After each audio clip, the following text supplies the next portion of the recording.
स्वागत है एक बार फिर से दोस्तों। तो शुरू करते हैं अपनी अगला टॉपिक बायो का, जो चल रहा था अपने पाचन तंत्र में। बड़ी आंत में क्या टाइप होते हैं वो आगे मैंने बता दिया था पिछली क्लास में, एक बार और रिपीट कर देता हूँ। ये जो दिख रही है आपको अमाशय से निकलती हुई योकार की यहाँ तक ये छोटी आंत है, और यहाँ से ये भाग जो जुड़ा हुआ है ये बड़ी आंत का है। ये इतना भाग बड़ी आंत का। बड़ी आंत का 3 टाइप होते हैं, कल बात की थी, सिक्कम, कोलन और मलाशय। ये जो बड़े वाला दिख रहा है आपको ये यकृत है और ये अमाशय है, इसकी हमने पहले बात कर ली थी। जो सिक्कम और यहाँ पे शेषांतर जहाँ से जुड़ते हैं उस भाग को अपेंडिकुलर भाग माना जाता है, कहा जाता है या माना जाता है, और इसी भाग में अपेंडिक्स का दर्द भी होता है। तो ये भाग आगे चलकर सबसे बड़ा भाग बड़ी आंत का कोलन होता है, जो सबसे बड़ा भाग होता है, और सबसे अंतिम भाग मलाशय होता है, और मलाशय से गुदा द्वार यहाँ पे मल का उत्सर्जन कर दिया जाता है। तो इसका ये डायग्राम था। सबसे मेनली छोटी सी बात जो बड़ी आंत में होती है, इसकी लंबाई कितनी होती है, 1.5 से 2 मीटर इसकी लंबाई होती है। इसका कार्य क्या होता है, जल का पुनः अवशोषण करना होता है। भोजन का पाचन इसमें नहीं होता है। वो कहाँ होता है, वो अपने छोटी आंत में ही होता है, कल पढ़ा था आपने। तो इसको मैं रफली कर देता हूँ।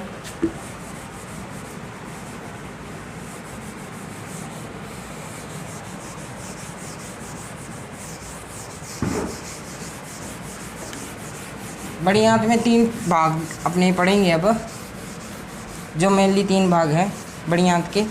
पहला भाग है सिक्किम,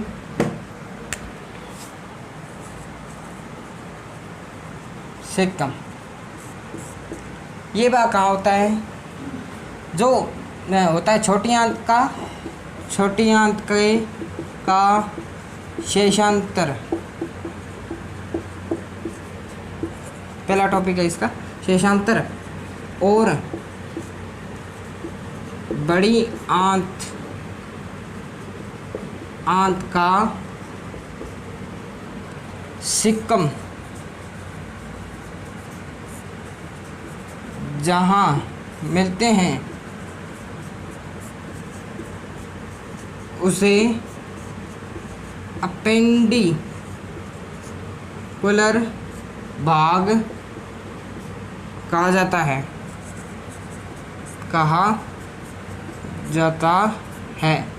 और इसी भाग में अपेंडिक्स का दर्द होता है। अपेंडिक्स का दर्द होता है। मेनली सिक्किम में ये सबसे बड़ी बात है, यही होती है। तो सिक्किम में और आगे क्या होता है, सिक्कम आगे जैसे सिक्कम चल रहा है तो सिक्कम से जो भोजन होगा वो शेषांतर के माध्यम से सिक्कम में आएगा, और सिक्कम से आगे की ओर भोजन को आगे की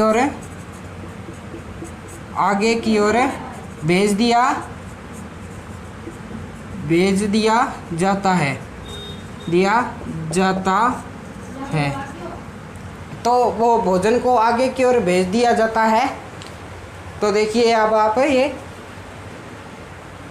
हाँ, तो ये अपने हो गया इतना सिक्कम के बारे में। अब आगे अपने पढ़ेंगे कोलन को। मेनली सिक्कम में वैसे इतना ही होता है कि इसमें सबसे शेषांतर से बड़ी आंत जहाँ तक जुड़ती है सिक्कम से, उसे अपेंडिकुलर भाग कहा जाता है, और इस अपेंडिकुलर भाग में ही अपेंडिक्स का दर्द होता है, और भोजन को ये आगे की ओर भेज देती है कोलन की तरफ।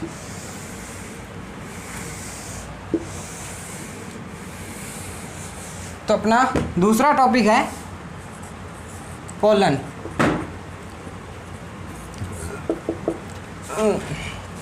कोलन में क्या होता है, जो बड़ी आंत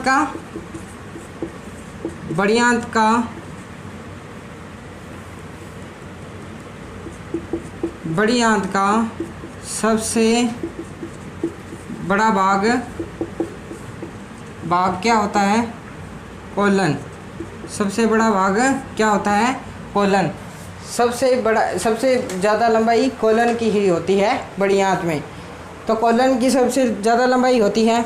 तो इसमें क्या होता है, बड़ी आंत में सबसे महत्वपूर्ण टॉपिक ये नहीं होता, सबसे बड़ा एक तो ये प्रश्न पूछ लिया जाता है सबसे बड़ा कौन सा होता है बड़ी आंत में, जो कोलन होता है, और सबसे महत्वपूर्ण इसमें एक प्रकार के जीवाणु पाए जाते हैं, जीवाणु या बैक्टीरिया पाए जाते हैं जो पचित भोजन को ईट करके, मतलब उसका पाचन करके, खुद उसको ग्रहण करके अपने शरीर में विटामिन B12 छोड़ते हैं। तो वो ईट करके उसको आगे की ओर ले जाएंगे और विटामिन B12 निष्कासित करेंगे, तो शरीर को B12 मिल जाएगा और जो बचा पदार्थ होगा वो मलाशय की तरफ चला जाएगा। किसमें? मलाशय की ओर भेज दिया जाता है, भेज दिया जाता है। ये जीवाणु बैक्टीरिया, ये कौन से बैक्टीरिया होते हैं? वो होते हैं ई कोलाई जीवाणु होते हैं। वो पचित भोजन को ईट करके विटामिन B12 में इसको परिवर्तित कर देते हैं और आगे मलाशय की ओर शेष बचे पदार्थ को भेज दिया जाता है। सबसे महत्वपूर्ण ये टॉपिक होता है, इसमें ये इंपॉर्टेंट लगवा लीजिए आप। तो आगे तीसरा पार्ट अपने शुरू करेंगे। तीसरा पार्ट कौन सा हो जाएगा? मलाशय। आज ये टॉपिक कंप्लीट हो गया, पाचन अपना आज लगभग कंप्लीट हो जाएगा। इसके बाद में मैं थोड़े से आपको 10-12 क्वेश्चन करवाऊँगा जो कि रीड की दृष्टि से इम्पोर्टेंट हो गए। तो मलाशय, इसको रेक्टम भी बोलते हैं। क्या? रेक्टम। सबसे महत्वपूर्ण क्या होता है इसमें मलाशय में? जो अपशिष्ट, एक बात तो इसमें जल का पुनः अवशोषण होता है, जल का पुनः अवशोषण होता है, और इसमें दूसरा टॉपिक क्या होता है कि इसमें जो शेष बचा पदार्थ होता है वो कोलन के माध्यम से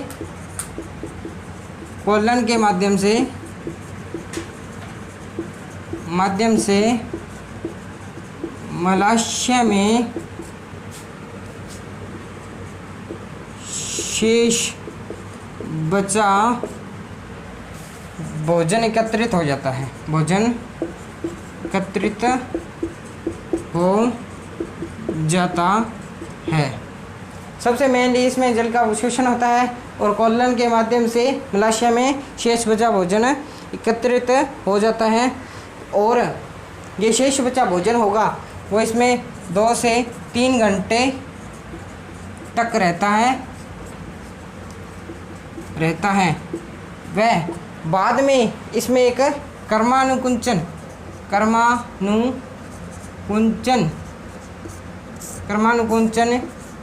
क्रिया के द्वारा इस भोजन का गुदा द्वार से या एनस के माध्यम से इसको निष्कासित या उत्सर्जन कर दिया जाता है। ये आपका हो गया बड़ी आंत। पहले आपने पढ़ा था सिक्किम, दूसरा कोलन और तीसरा हो गया मलाशय। तो अब इसमें जैसे आपने पाचन पढ़ा था उसमें कुछ टॉपिक थे, तो उनके ऊपर जो डीपली क्वेश्चन, जो सिंपली क्वेश्चन पूछ लिए जाते हैं वो अपने अब करेंगे। इम्पोर्टेंट क्वेश्चन मतलब सभी टॉपिक्स में आमाशय, यकृत, अग्नाशय सभी में से अपने इम्पोर्टेंट क्वेश्चन को अब छांटेंगे। तो पहले अपने देख लेते हैं। तो जैसे भोजन जो मुँह में भोजन होता है, मुँह में भोजन को क्या कहते हैं? क्या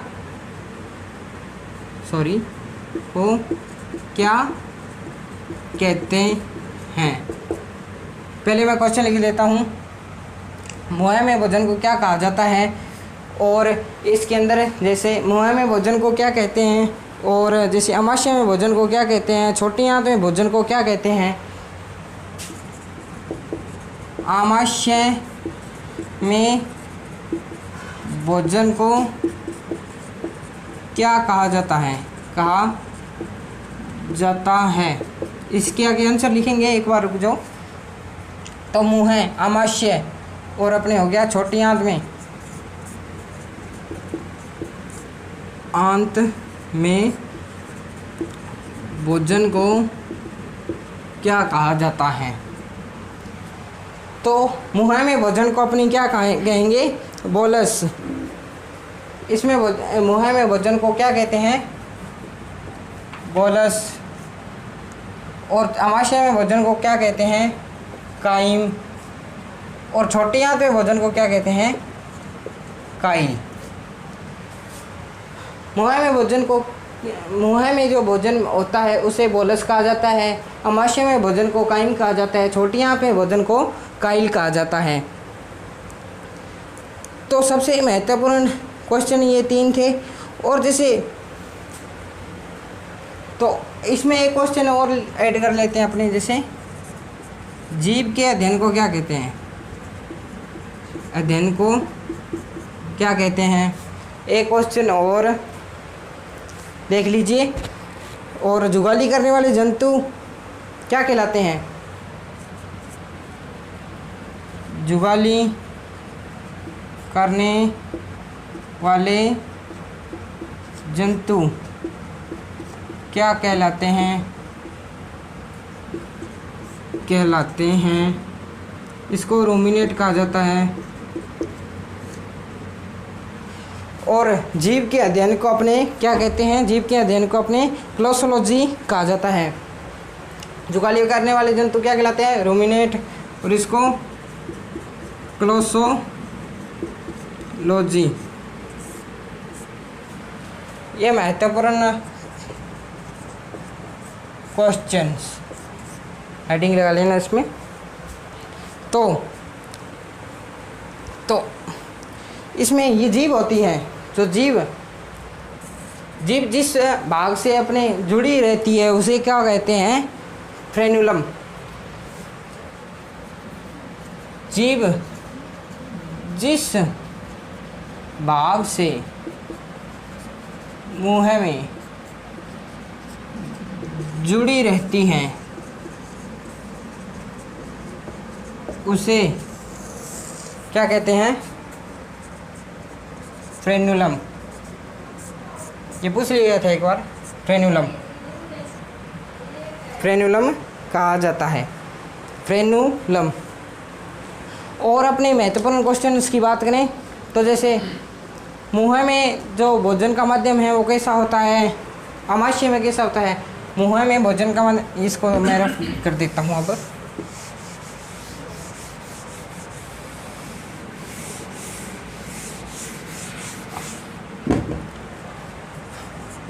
मुँह में भोजन का माध्यम कैसा होता है, मुँह में भोजन का माध्यम क्षारीय होता है। और अमाशय में भोजन का माध्यम अम्लीय है। और अपनी बात करते हैं यकृत में क्षारीय है। अग्नाशय में भोजन का माध्यम क्षारीय है। ये कुछ महत्वपूर्ण क्वेश्चन थे। तो ठीक है दोस्तों, ये टॉपिक अब आज कंप्लीट होता हुआ पर्सन, अगली क्लास में अपन नया टॉपिक शुरू करेंगे। तो धन्यवाद, ठीक है, चलते हैं। तो और रिक्वेस्ट आपसे कि वीडियो देखते समय वीडियो को सब्सक्राइब भी कर देना और लाइक भी प्रेस करना, ताकि आगे आने वाली वीडियोज़ आपको समय समय तक मिलती रहे। धन्यवाद।